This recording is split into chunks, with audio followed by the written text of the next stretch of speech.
So, how creative are you feeling today? Are you feeling creative enough to bring about some creative outcomes?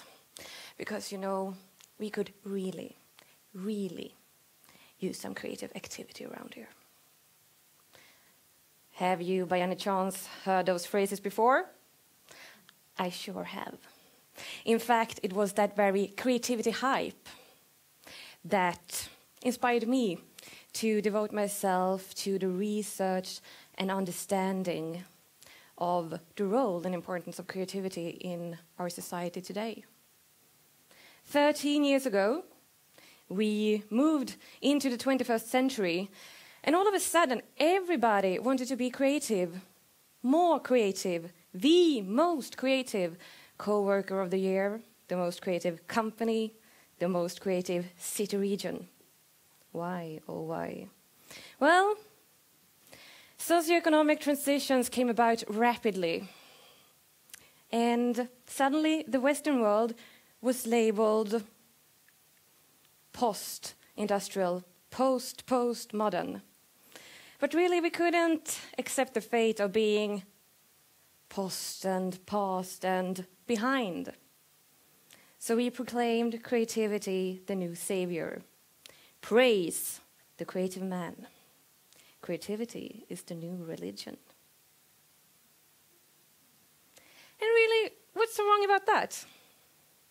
Creativity has always been described as that divine spark residing in each and every one of us. And the god, or the goddess, or the evolution, or whatever life force that created this universe, this planet, and us, granted us the capacity to create.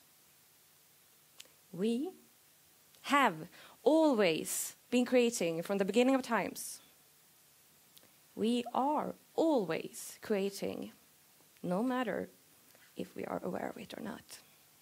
We will always be creating. That's our given birthright.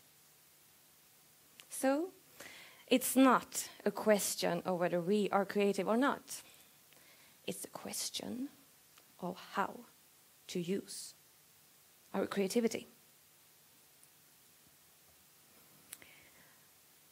Let me now introduce to you 3 strong contemporary trends, forecasting just how we might be using our creativity in the future. The first trend is that we are moving back to the roots. Some 30 years ago, the futurist Alvin Toffler predicted the upcoming 3rd wave of our economy. He was clever enough to foresee that we would actually take a step back and start behaving a bit like the old farming society. We would start to once again produce for our own consumption. We would start acting as prosumers, he suggested. And look at us today. Even though more than half of the world population lives in urban areas, we want to go back to our roots. We want to go back to nature. We want to live by the sea. We want to live by the river. We prefer to eat locally produced organic food or cultivate ourselves. We shop secondhand. We bake our own sour bread. We sew our own clothes, even if we don't have to. Why? Well, because in the parts of the world where we already have fulfilled our material dreams, we have realized that spending and consumption didn't make us happier. And we have also realized that cause has consequence. We need to learn how to use the resources more wisely. Today, we embrace sustainable thinking, corporate social responsibility, social entrepreneurship. By focusing on the roots, we remember to keep an awareness of the full life cycle. By focusing on the roots, we remember that what is going on beneath the surface is as important as what is visible above. Awareness like this breeds meaning, which moves us on to the second trend. Tomorrow we'll create with meaning. We have witnessed what happens when science, technology, and economics stand above other values in society. We have seen the use of cluster bombs, pesticides, overexploited workforce, and worse. We mean better. We mean well. We actually do, don't we?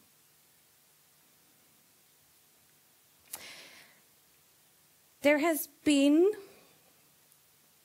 research made, studies made asking people on the hospital deathbed, looking back at your life, what do you regret the most? A very common answer to that question is, I settled with a mediocre existence. So why don't we just choose to live a meaningful existence for ourselves, for future generations? Creativity is neither good nor bad.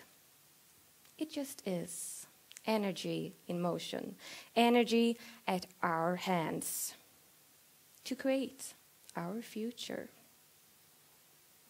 So let's start by asking ourselves, who am I? How can I contribute? What is our common vision? With an emphasis on common, transpotting number 3, co-creation. The end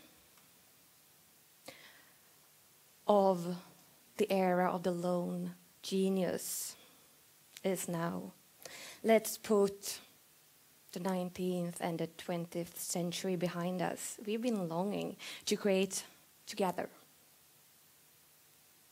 But allow me to still quote the most genius of the lone male geniuses, Albert Einstein. We need a new way of thinking to solve the problems created by the old way of thinking. The new way is less ego, more togetherness.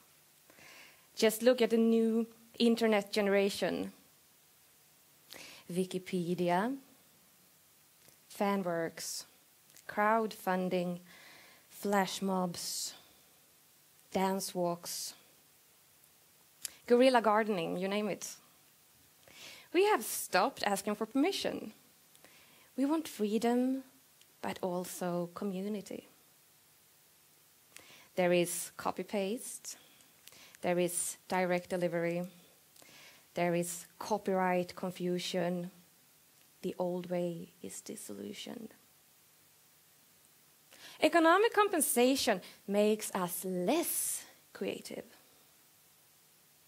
Money is not that important anymore. Debt is not togetherness. What is value? What is wealth? Why do we fight so hard to compete with each other when all we need to do is complement each other?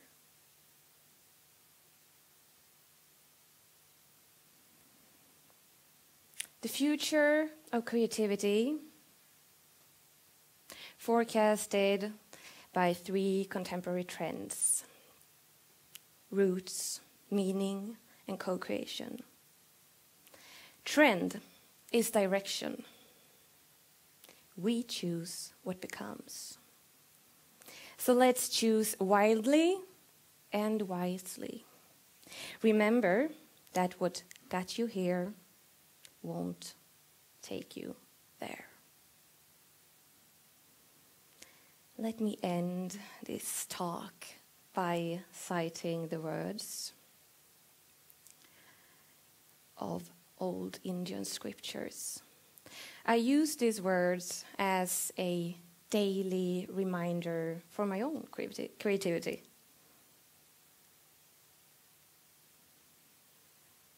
Watch your thoughts, for they become words. Watch your words, for they become action. Watch your action, for it becomes habits. Watch your habits, they become character. Watch your character, it becomes your destiny, our destiny. Thank you.